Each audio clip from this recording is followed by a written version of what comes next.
Hi, good morning. It's nice to have a room full of people. We're just waiting on a few more people, so some more people might drift in. But yes, good morning and welcome. My name's Marianne. I run the very wordy title of the Centre for Excellence in Participatory Theatre for Collective Encounters. And this event is part of that programme, which is a programme for artists, arts workers, academics, activists, anyone interested in using the arts as a tool for social change and within a kind of community practice. So welcome to the event today. I'm going to ask my colleague Aidan to introduce himself briefly too. So I'll pass over to you, Aidan. Hi, I'm Aidan. I am the Collective Encounters co-artistic director for research. So I'm very interested in today. Fabulous. So we should also be getting a link in a moment. It will be generating itself to our transcription service, which is the thing that's called Collective Autopilot. So if you need transcription to follow along, or if you want access to the transcription notes after the meeting, you can do so through that link. And I can also send a transcription afterwards. I think that's, and to let everyone know, the first half of the meeting is recorded. That's to record the provocations and our Q&A, so that anyone who couldn't make it on the day can access it afterwards, and you'll also be sent a link should you want to watch it back later. I think that's most of the housekeeping. So welcome to an open space event. I don't know if anyone's been to an open space event before, but they are a really cool participatory way of organising a meeting. So I'm just going to share my screen to introduce that concept to begin with, and then we'll get over to presentations soon. Here we are, slideshow. So welcome everyone again. Let's go forward. So this is the first half of our open space event today. Our topic that we're looking at is creativity as a research tool. And the calling question that we have set our speakers, being Natalie today, is, and of which we will ask you to respond to as well, is how can creativity facilitate research for social change? So in the first half, in the first hour or so, we will hear from Bea and Natalie, and there will be a chance to ask questions. And here's Natalie. And start discussions. So that's the first hour. After that, we'll have a short break, and we will then, as a group, respond to this idea of the calling question. And the idea of an open space event is that we set a kind of topic, an overarching theme for the event, but there is no agenda. So for the second half, in the room, we will decide an agenda to go forward. So you will get a chance to collaboratively name some breakout rooms, and they will have about 40 minutes in discussion where you'll be able to move to whichever breakout room you're interested in, and you can also move between rooms, and we'll talk about that later. And then we'll get feedback at the end of the process. But we're going to go back a slide if I can. No, I won't. There we are. And so in the first half, as I said, we're going to hear from Bea and Natalie and think about this calling question of how can creativity facilitate research for social change. So I'm going to stop sharing there. Please, if you do have any questions throughout, you can put them in the chat.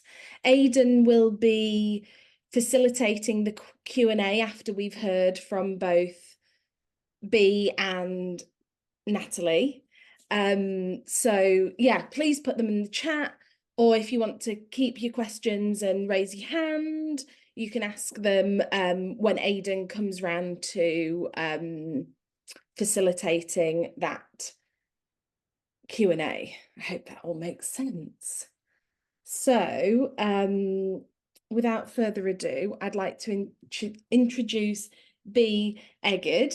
And Bea was recommended to come and talk to us from one of our partner organisations that we work with, who do quite amazing participatory research processes. And as a big first round of applause, I've just found out that Bea has submitted her PhD 2 weeks ago, which excellent news, Bea. So congratulations, and I can't wait to hear a bit more about it. I'm going to spotlight you so everyone can see you clearly. I hope that's okay. Yeah, that's okay. Fine. And whenever you're ready, Bea. Thank you so much. And yeah, thanks so much for having me here today. It's a really lovely opportunity and a great space to be part of. So thanks for inviting me along. So yeah, I am a kind of a co-production and participatory researcher, and I work in the global health space. I worked on projects in the UK and internationally, mainly around themes of health equity, infectious disease, and urbanization. But in my PhD project, I've used a lot of creative methods, particularly like visual participatory methods. So I thought I'd talk a little bit about my experience of using those in my PhD work and some of the questions that really came out for me on the process of using those, which might be nice for discussion later. So my PhD project was focused in India and looking specifically at the group of waste pickers who are very marginalized in Indian society.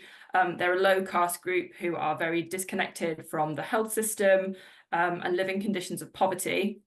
And really trying to explore their perceptions and experiences around malaria and dengue and other diseases transmitted by mosquitoes. So quite a specific research topic, but one that links to lots of broader questions around co-producing knowledge in the context of health research. So yeah, I chose to use creative visual participatory methods in my PhD work for several different reasons. So really, as part of a wider co-production framing, it was kind of centralizing this idea that essential knowledge is situated in waste picking communities. And this is particularly important when you're thinking about designing health interventions that are locally relevant and effective and sustainable. Groups like waste pickers very rarely have any kind of say in health agendas, which means that vertical disease control programs like national malaria control programs really don't factor in experiential expertise, which leads to these huge gaps in implementation where the people in greatest need of support for their health really aren't accessing the services that they are entitled to. So that's one of the reasons that this kind of participatory approach was important. The use of visual methods and creative methods as well, I thought was really key in terms of maximizing inclusion and participation of these groups who often have very low literacy levels and due to their stigmatization in society, often not very much confidence in contributing to research processes. So yeah, giving avenues for creative contributions and people being able to represent ideas in non-verbal means was also really key.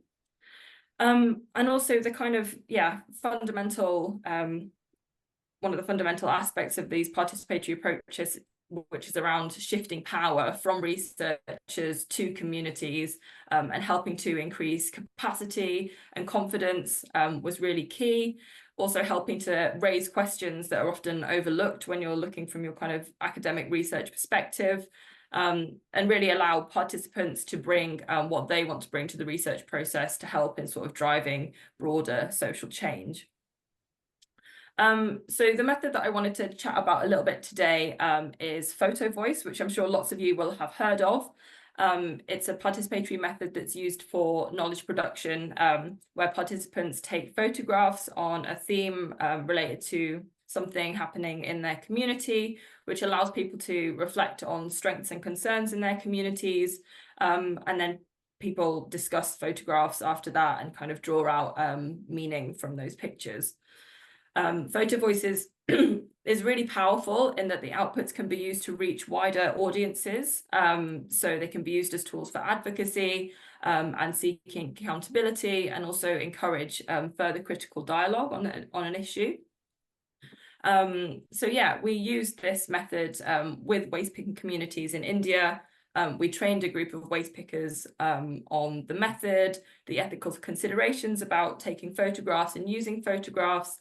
And we asked people to sort of go away and take pictures related to the theme of malaria, dengue, and mosquito-borne diseases in their communities. So what we found from this study was really interesting and quite surprising for me at times. So I'd looked at lots of different examples of how Photovoice has been used. And one of the things that I'd seen that was really powerful about it is how it can be used in a very sort of metaphorical and symbolic sense to help people like represent more complicated feelings around different issues related to health and other areas. But what we actually found in this study is that the waste pickers really use the method in order to kind of document aspects of their lives. So they used the photography quite literally to sort of represent problems that they were facing. So, for example, the majority of photographs were taken around themes like poor housing, inadequate access to water supplies, accumulation of waste, and poor sanitation in their communities. So while these issues are obviously related to mosquito-borne diseases, they're also much broader problems that affect the quality of life of waste pickers beyond like disease-specific aspects. So it really sort of demonstrates how people used the Photovoice process as an opportunity to sort of document broader problems affecting their lives. And also used this space to kind of ask questions of the government regarding accountability for basic service provision, and really raise questions about their rights and entitlements that weren't being met by the state. So yeah, the thing I thought was really interesting about this is when I kind of went into this, well, the PhD project, and I guess by the nature of a PhD, you're often asking quite a specific question. And then obviously by taking a creative and a participatory approach that's participant driven, you then have to balance that with the fact that participants will take that process in whatever direction they want to, and will bring out things that are priority issues for them, even if it doesn't directly align with the kind of agenda that you set at the beginning. So I think one of the questions I thought would be interesting to consider is sort of getting this balance between, a defined research question or a research agenda and the creative approaches and the directions that they can take, and kind of whether creativity has to be used as a research tool within a participatory framing overall, or whether it can be used as part of more traditional research approaches. So yeah, that's my little piece. Thank you. Perfect. Thank you, Bea. I'm going to remove your spotlight. That was really interesting. And I think the idea of shifting power was definitely, really key in that, and is often a really important way of using creativity, and an important motivation for incorporating creativity into your research, or using creative research methods in a different context too. And definitely that idea of flexibility around that's inherent in creative approaches to mix up the research design or the research direction is a really interesting concept too. So thank you. So what we're gonna do is we're gonna move straight on to Natalie, if that's okay with you, Natalie. And we're going to hear from Natalie. If you have any questions at all, please do put them in the chat or scribble them down.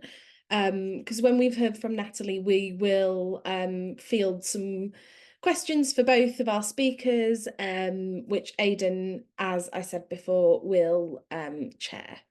Brilliant. So Natalie, we're going to see if your sharing screen works. I'm going to spotlight you first so everyone can see you. Welcome, Natalie. So Natalie has been working with us, with Collective Encounters, over the last few months. Fabulous. On a research project on Black maternal health that we have asked her to speak about this morning, and which has been just a phenomenal project to watch develop. So we're really pleased to have you here, Natalie. Thank you very much, Marianne. Thank you. And hi, everyone. Good morning. So I have brought 3 projects to talk about today. So whether we get that within the time scale, that's fine. But I'm going to start off with the Black Maternal Health Project. So the Black Maternal Health Project is a project which was put together with Collective Encounters, Liverpool, John Moores University, National Museums, Liverpool, and was funded by the British Academy. It was a project to understand the links between Black maternal health in the past and present, and how perceptions of how the past inform the present.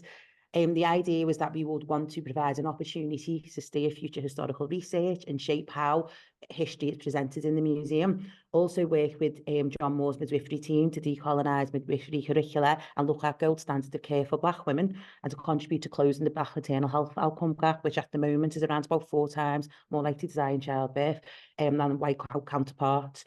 The project hoped to answer the following questions, looking at the links between Black women's reproductive and maternal health in the past and present, and how this can inform services now, how it can shape history, and look at how we can present that in the museum, and allow voices to be heard that might often be unheard, or voices that have been marginalised or on periphery of society, and look at how historical research into Black women's health can inform present day.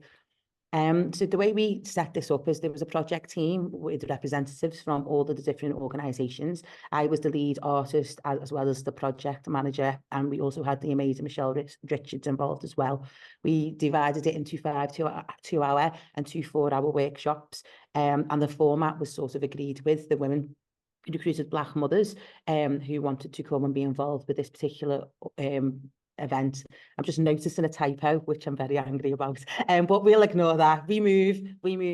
And we looked at sort of having them guided by the participants, but also providing information, archive material from John Moore's, from the museums as well. And we also looked at evaluation methods at the end of the sessions as well, and using creative methods in order for the participants to frame a response. So the sessions were fantastic. They were transformative. It was one of the most important projects I believe that I've been involved in my professional career. The outcomes were that the women wanted to do a shrine to one of the midwives that we talked about. So we talked about a woman called Granny Marie, who was a midwife, enslaved midwife, who supported the Black and white mums to give birth at the time. And we thought about her history, and we done a creative response in, using poetry, which were screen printed onto mirrors, because it was the idea of centering people within the response and being able to take pictures and engaging with the artwork beyond the confines of the room, and to be used online as well. The idea was to give Granny Marie her flowers, and in the picture on the right, that is some of our women putting together the shrine, and the poetry is screen printed. And we used lots of different, we used art and drama based work to get this information. We give the women journals so that they could record their thoughts that could inform some of our research and that as well. We also created a leaflet which will be available and launched in October to be in NHS waiting rooms for Black mums, because they said that they were not present. They were always depicted as cartoons or not at all in these spaces. So they put together their own leaflet. We had a photo shoot, so we used photography for the women to inform that and gained a body of information which we are using and putting into a final report, and also going for further funding. It was just an amazing project that, using creative methods and being able to use drama, art, poetry, we got so much information and importance, and it's written within the poetry, and it'll be written in the exhibition when we do end up finally finding a home for the shrine, which we're hoping will be in the National Slavery Museum. So one of the other projects that I've been involved in is called ReCITE. It's a project which is now, originally it was a 9-month pilot, and I was involved as the community mobiliser, bringing together consortium and people together. And then what ended up happening is the idea was the 9-month pilot was to secure a further pot of funding, which they were successful in doing. And ReCITE stands for Building Research by Communities to Address Inequities Through Expression. It's the whole idea that we are bringing people together so that we can challenge health inequities in our borough. One of the main points I wanted to bring everyone's attention to here is the storytelling as a way of collecting data, highlighting inequities and providing health messages to communities, redirecting public agendas to better promote health equity. It's this idea that we respond to stories, we respond to things that move us. And then when we think about creativity, we're thinking about such a wide variety of things that can connect with communities in a way that maybe reading a sort of a flat piece of paper might not sort of connect in the same way. The aim of this whole project is to scale up and sustain the integration of storytelling into the community health system. The idea that we are changing and being able to have conversations with policymakers and people who hold power to evoke social change. How am I doing for time? You're okay. Okay, it's Yeah. talking really fast as well, apologies. So a final project, and this is a whistle-stop tour, so if people do want further information, I'm happy to chat about that, was Black in the Ivory. So this was a project that was put together by John Moores University and Skywriters, the organisation that I am the director of. And the whole vision was to transform the experience of Black women academics and professional staff within John Moores and supporting them to do all they want to achieve. And the main research questions we had were, what are the effects of being a Black woman in the academy? What strategies do Black women make use of to support their career development? And what stories and advice and guidance can be acquired to help future Black women in the academy? The aims was a co-production and collaboration between us, the Goddess Project, which is a project that I am a co-founder of, and the Every Man Theatre, and achieving a culture of belonging and transformational connections between communities. Our objectives were a creation of sisterhood within John Moores University for our Black members of female members of staff, investing in Black women in academia. And the final was sort of product of this was an exhibition with the women's work. Part of it was we'd split our sessions into two. The first hour we would invite in an amazing Black woman academic to talk about their area of study. The second part I would be held by myself, and I would deliver creative writing sessions with the women for them to capture their experiences for the exhibition. We provided them, this is what is on your screen right now, is the Black and the Ivory journal that we put together for the women so that they could curate their thoughts, pick up information, and we could use that in our final report about the project. We had the launch in April. The idea was that it was subverting the view of Black women in academia. We were amplifying voices, using artwork, poems and prose, lots of different things, but was just pulling together experiences. And we were using lots of conversations that were online in the social media. We were using lots of quotes, and we were amplifying the women who were really influential within our immediate locality. These are some pictures from the exhibition, and there's me in front of some. We had t-shirts, we had pictures, we had all kinds. We had our poetry printed onto walls. We had lots of different thoughts and feelings. We had essays on there. It was just another way for us to research and for us to present that in a way that connects with people and participants who were coming to view. We're waiting for a permanent home in John Moores at the moment because the exhibition was on for a period of time, and then we are removing it so it's got a permanent home for so people can still engage with it. But the sort of contribution from the women, the creativity that was shown, the sort of wealth of material. What's happening now with this project is that our report is being submitted and used as a blueprint for best practice, so this can be sort of used to support Black women in academia right across the country. So for me, creativity as in research as a tool for social change is something which I feel is influential, which I think is powerful.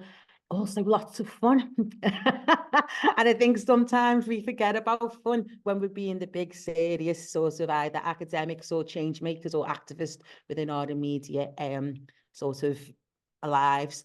So I'm going to finish there, and I'm happy to chat about any of this inside the room and outside the room as well. Thank you for listening. Brilliant. Thank you, Natalie. Could you stop sharing your screen? Sure. Brilliant. Thank you. Fab, that was lovely. Thank you. And I think there you've got what I got from what you were speaking about is how creativity can be throughout the whole process.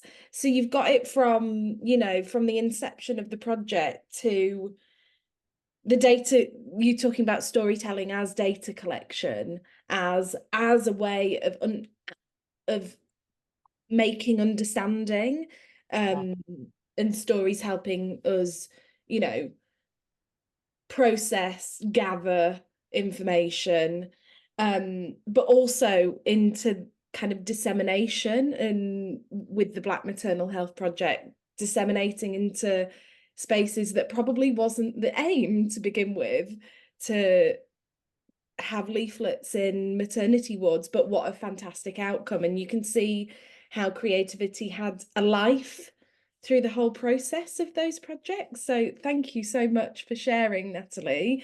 And B, again, thank you.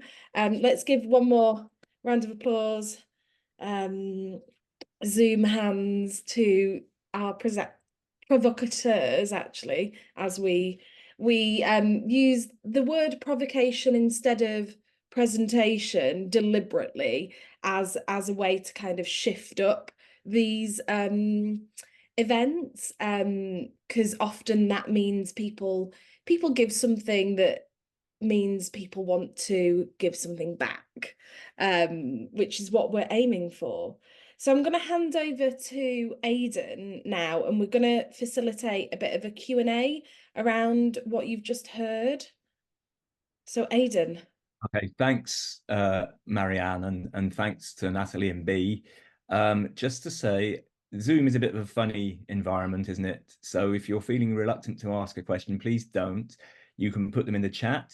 You can raise a Zoom hand, or you can just wave at me, and we'll keep an eye. If you're not turning your camera on, you can still use the reactions. While you're thinking about questions, I'll just ask a question to get us started.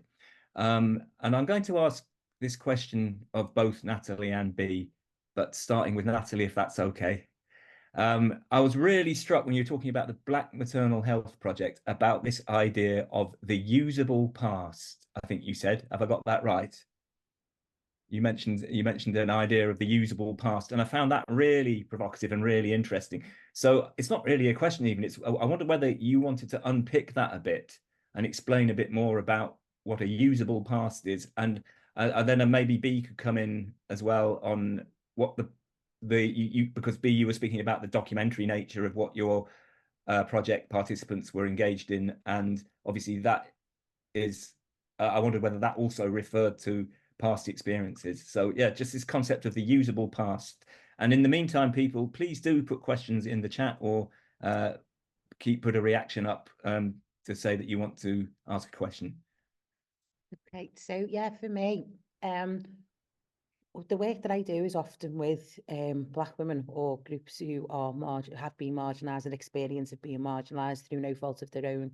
And there's also always an asset-based approach about we're coming to you, you're fantastic as you are, but what we want to do is support you to look at what are the issues and how we can solve them, and support you to solve them together.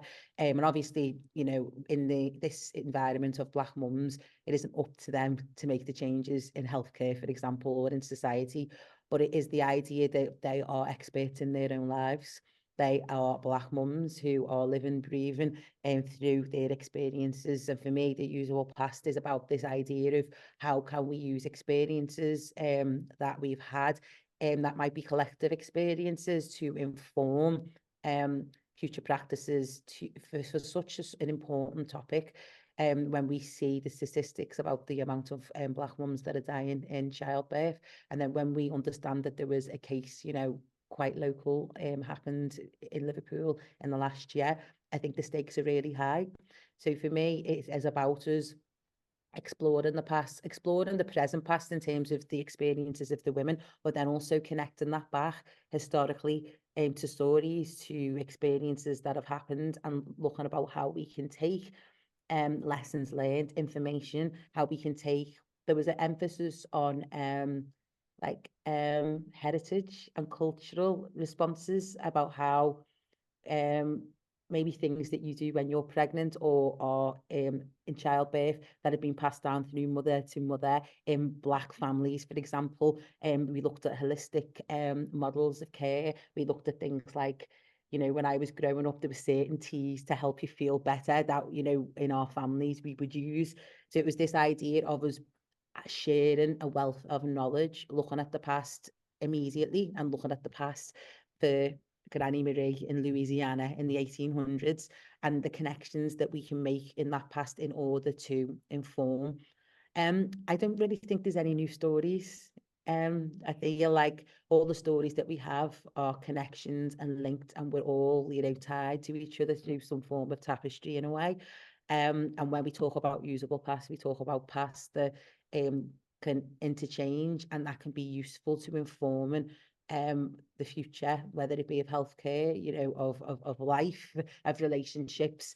And we were really struck about the parallels that can be made there to improve and design services, because this project, we met with our local midwives, we've been meeting with midwifery teams, providing gold standards of care based on the women's experiences, but also talking about the midwives in the 1800s who brought hundreds of babies into the world but were classed as ignorant, who were really connected to the earth in childbirth, who, you know, with quotes about them taking the shoes off and being rooted to the earth. And then when sort of maternity services started to get more medicalized, they had to wear like certain aprons, and they were seen to be quite ignorant, even though they had a wealth of knowledge.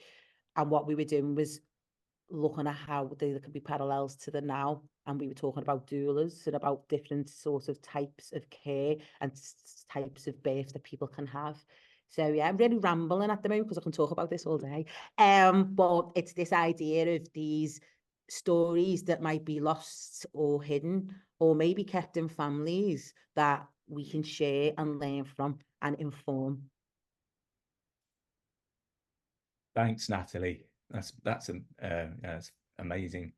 B, did you want to say a bit about this idea of the usable past? And we've got some questions starting to come now. So if you speak, B, and then I'll take the questions as they come. Sure. Yeah, I know. I also really like the term usable past. It's not one I've come across before, but I think it's, a really poignant. And I think, thinking about how it applies to the work that I was doing with waste pickers. So yeah, waste pickers, they live in very kind of informal and like fluid settlements. So I think there's a particular like, I guess poignancy to that sort of documentation through photography of the environments in which people are living, like at the time that the study was conducted, knowing that there is a lot of fluidity in those populations and people are moving around really frequently for work. People are living on untenured land, so face like these constant threats of eviction where they might have to be moved along and rebuild their houses elsewhere.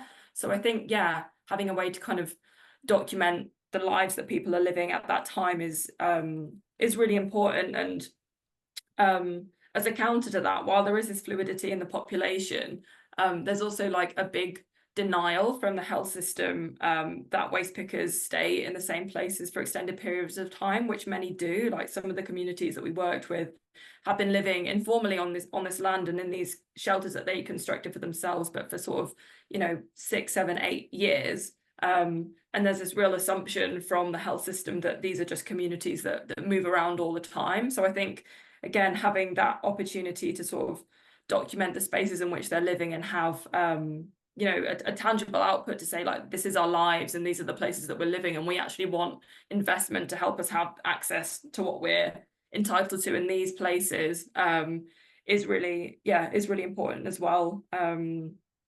Yeah, and kind of reflecting that people do have stories in these places, even if they haven't been documented before, and even if they're not kind of obvious in the eyes of the state because they're living illegally. So yeah, really interesting to think about that. Thanks, B. Gojde, you have your hand up now. Obviously, I may have said your name wrong, so please do correct me if need be. Gojde, thank you. You had a question. Thank you. It was really interesting to hear B's and Nat's presentations. So I understand that you collected very rich and unique data, and I was wondering how you put these together and analyze them, because I think Marianne also said that creativity throughout the research. So I was wondering, would this include the analysis process as well? Thank you.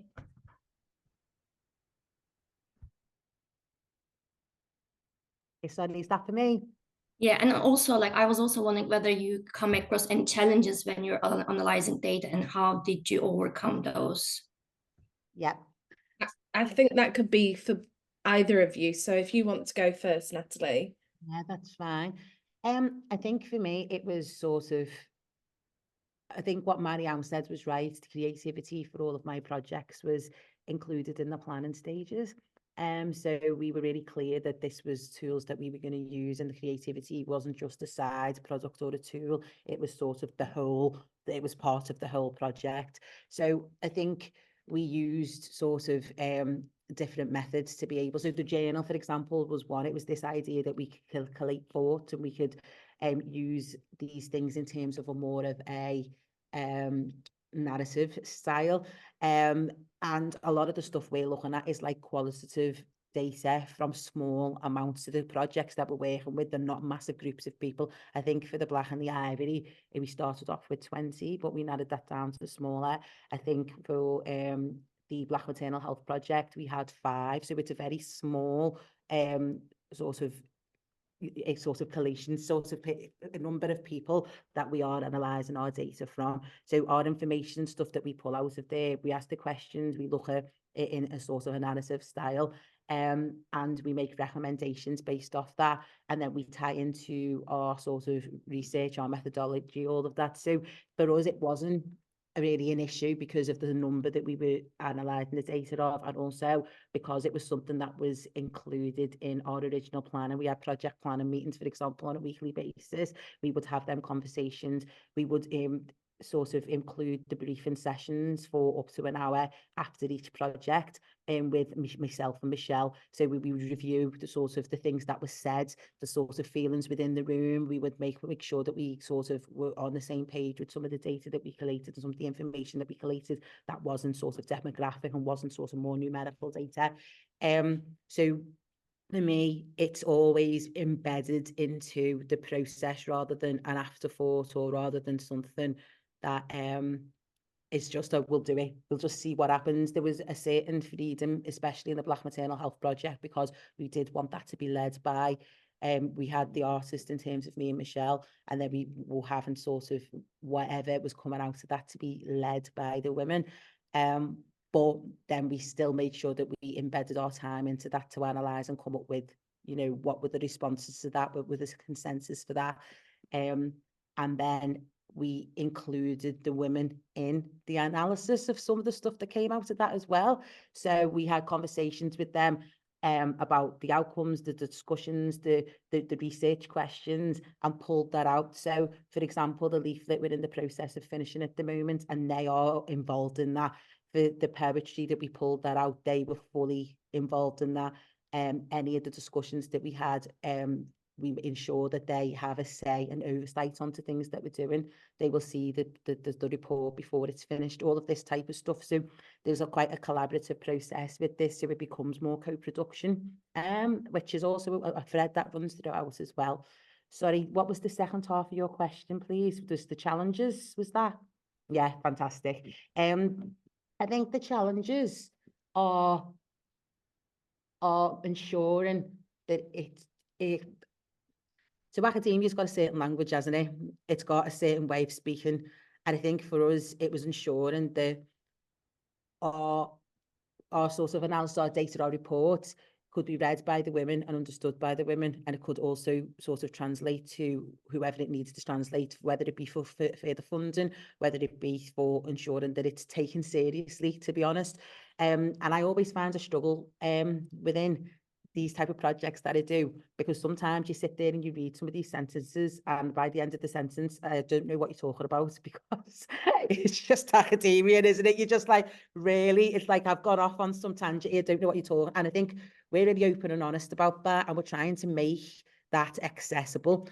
The women who were involved in all of our projects, the people that have been involved in all of our projects, they're really intelligent people. They are so astute, they're creative, they've got so much sort of insight. And I feel like the idea sometimes is that we've got to dumb things down, and I'm not saying that. It's this idea of we need to ensure that I think a challenge is to ensure that the sort of report and the outcomes that we're producing translate to the people that they need to translate to effectively. And I don't ever want to write a paper or write anything that the women in this group don't understand.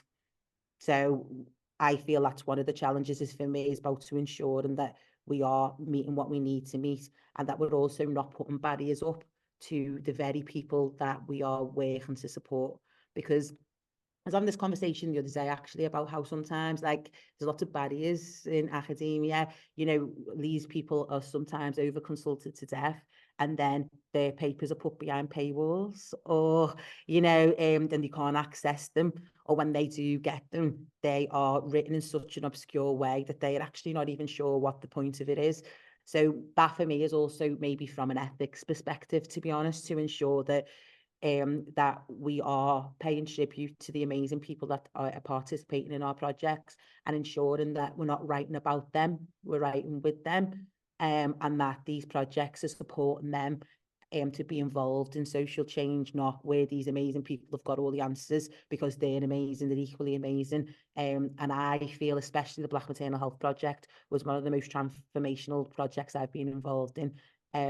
So the benefits and the sort of the amazing experiences in these projects is plain to see. It's just making sure other people see it too. Thanks. B, did you have a response to Gosde's question as well?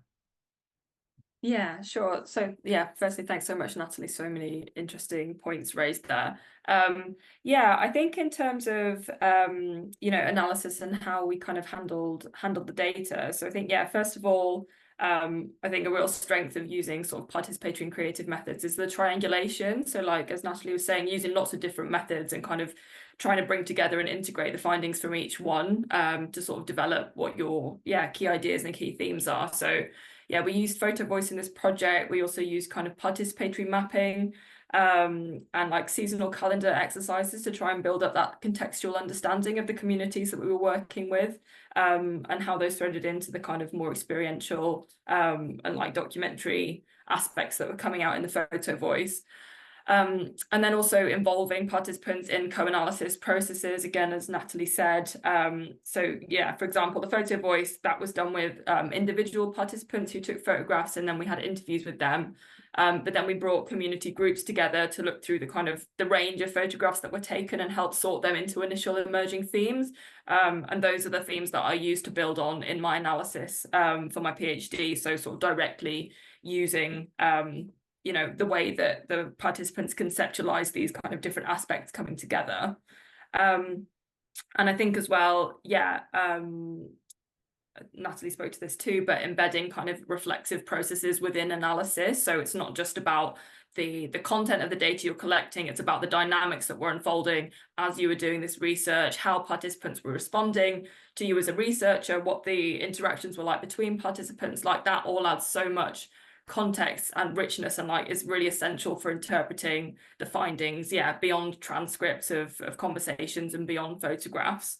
So I think embedding that kind of reflexive process, you know, obviously as an individual practice with other members of your research team and with participants that you're working with can really help when it comes to analysis. And then also, I think validation with communities of emerging research findings also really essential. So yeah, I think there's always going to be a stage where even if you've worked in a really participatory manner, like, you know, you kind of, there will be aspects of it that you're doing more independently as a researcher and synthesizing things and bring them together, but then actually presenting those ideas and discussing those ideas with communities in a kind of member checking process, I think is really essential to making sure those are contextually relevant and really reflective of people's experiences. So yeah, we did that with the waste picking community. So we used kind of illustrations that we had developed that reflected some of the themes that were emerging, and we presented those illustrations back to the communities and sort of asked the questions of, how well does this represent what you told us? Is there something that you change about how this image represents your experience? And really just, yeah, again, making sure that people are involved in a meaningful way throughout that process. And so whatever the, you know, the final outputs for dissemination are ones that they've been integrally involved in creating, and that, yeah, just keeping the work and the implications of the work as close to the community as possible. Yeah, I think is what I'd add to that. Thank you. There's still time for people to put questions in the chat or to raise a hand. The next question is from Charlotte. Charlotte, do you want to ask it yourself rather than have me read it? Thank you, Aidan. Yeah, because I think I missed out words when just trying to put it down. Please do. It's that way, isn't it? I just really appreciate hearing all of this incredible creativity that is using opportunities for system change. And what I was really struck by was when Natalie was saying about the projects, particularly how it worked with LJMU. And I think as a university, they can be quite innovative in some things they do. I think people see them differently. I just saw that it felt like a great opportunity for them to work with you quite longer term, because some of the faculties don't use creativity, and you're probably way ahead of me and may already have done this or considered it.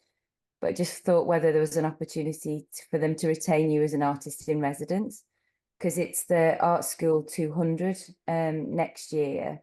So, and they've just had the bicentenary, and they do use creativity from the corporate comms sort of side of things that I'm aware of, to showcase some of the work that they've done. And I just thought it was such an intelligent way to be able to get people to think differently by using creativity, and particularly faculties like science and engineering who don't always use these creative methods. I thought, and without not necessarily having the question posed by them accepting you as an artist in residence, is that any at all making sense? Yeah, thank you so much for that, Charlie. So I do end up doing a lot of work with John Moores University, but what ends up happening is I'm brought in on specific pots of funding. So, for example, the Black in the Ivory was through the EDI team based in there and was funded through that angle, whereas the Black Maternal Health Project was, I think, funded by the British Academy through a specific pot of funding that a specific academic within the university went for in a different department. So I've worked with John Moores before over, you know, period of years in various different capacities in my creative sort of guise, and the outcomes are always fantastic. I suppose I would love to work with the university longer term on different projects. In terms of the Black Maternal Health Project, we are currently having conversations about further funding, which will be beyond part of the university, but beyond for a wider research project, because the project was so successful in our eyes and has got such a wealth of sort of information and knowledge about it that we would love to research further, provide more evidence, provide a blueprint and a toolkit for this to be set up, you know, across other cities. That's sort of our dream with this, and for it to be linked to a whole body of research, and also for it to be international. So we are in the process of having them conversations about how we can do that and the steps to do that. because I do think that because of the damning maternal health rate for Black women, this is something which is, for me, a huge public concern, and we need to look at a bigger picture when we are looking about how we tackle this, and work in partnership with lots of other organisations on a national, international level. So from that perspective, we definitely are looking to upscale and look beyond it. In terms of working directly with the university, I do feel that there is so much opportunities, as you've linked, to different departments, and I would love sort of to be involved with that. I suppose for me, the only misgiving I'd have sometimes is because the universities are often so busy, sometimes we do these projects that are amazing, you do your exhibition, and then where's the stuff gone? You know, where is it? And we're still waiting at the moment for us to find a home permanently for the exhibition. So I feel like there would have to be a commitment to it, you know, beyond the life of a project, and for it to, you know, for us to, we know in order to evoke social change, it's a marathon, not a sprint. It's an ongoing. And I think what I find with organisations is everyone is competing for the smaller pots of funding to do these bits of work, which are all fantastic within their own right. But for us, we need a sort of a strategic approach for breaking down any sort of inequality, inequity in our society. There needs to be institutions, there needs to be systemic change, and we can only do that with projects that are fully supported and funded and have the right people around the table. So yeah, would love to. There's not been a conversation about an artist in resident because my conversations tend to be with individual departments around specific pieces of work. But thank you so much for your comments. I really appreciate it. Just a couple of thoughts to just come back on it, is that I don't know if anybody from LJMU has spoken to the archives team within LJMU, because they are looking to develop their archival, so that could be an opportunity to look at, because the archives isn't just digital, it's a physical archive. And there's a new archivist called Susanna Waters, who might be able to be keen to chat to you about that. And then also Mark Power, the VC, is an artist. So I think before Mark may potentially retire, your opportunity is to try to present to him because of his understanding and appreciation of creativity. And I'll, because I do sometimes work with LJMU, I'll try and raise it, Natalie, because I think, I'm not sure that the corporate comms team are totally aware of it. And sometimes the corporate comms and stakeholder relations, if they're aware of the work they're doing, because of the scale of a university, not everybody talks to each other, which is the same with the world, isn't it? Not everybody's aware of what really important things are happening and how they can take it on board. So I appreciate that, Charlotte. Thanks very much. And if you wanted to speak to me outside of this, then I've got my details as well. So thank you so much.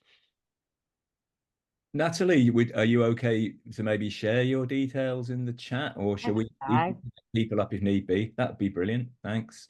Thanks for that, Charlotte. We've got time for a final question. I just wanted to link it with something that Natalie said, which was that evoking social change is a marathon and not a sprint.